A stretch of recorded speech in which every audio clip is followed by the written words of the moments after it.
so many of the others. And this is in slow motion from high above. Now all the drivers are very crowded going into this corner, 3 abreast. One of them touches, goes sideways, Scott, and then mayhem. And this is what we talked about before, that these speeds at 220 miles an hour, Eddie, you're going the length of a football field in less than a second.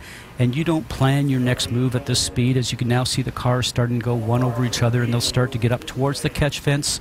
And those are the ones, the catch fences, that do the damage. The safer walls we've improved really helps dissipate the energy when the cars hit.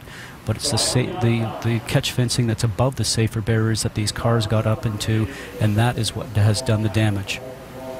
Another angle, and it's the second airborne car in your screen.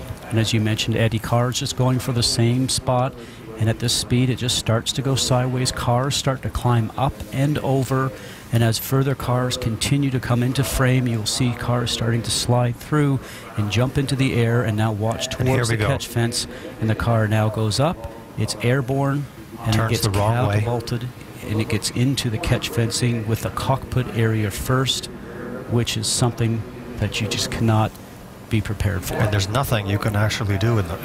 There's nothing you can do. The drivers are put into position. There's nothing they can do. Here it's in slow motion, but you can see how it arrives. And the parts are going everywhere, and as a driver you're trying to miss the large pieces of the cars themselves, and parts are falling out of the sky.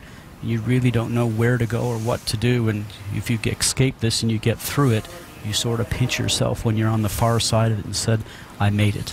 And unfortunately, some did not.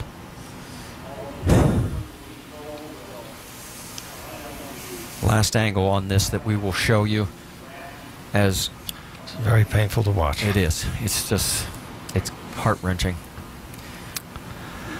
You know these people as competitors, as sometimes they're angry with what you say about them on the air, but trust me, when there's the these moments, there it is right there, and that's the the impact you were talking about, Scott.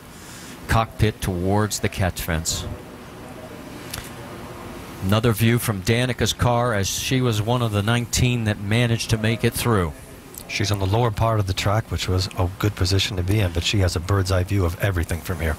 And as we heard her say earlier in this telecast, that she thought things were just getting a little bit crazy. She had eased off the throttle, not something that race car drivers do, but she just felt uncomfortable, had something about it, a sixth sense, if you will, and turned around and just gave herself a little bit more breathing space, which is something that worked out very well for her.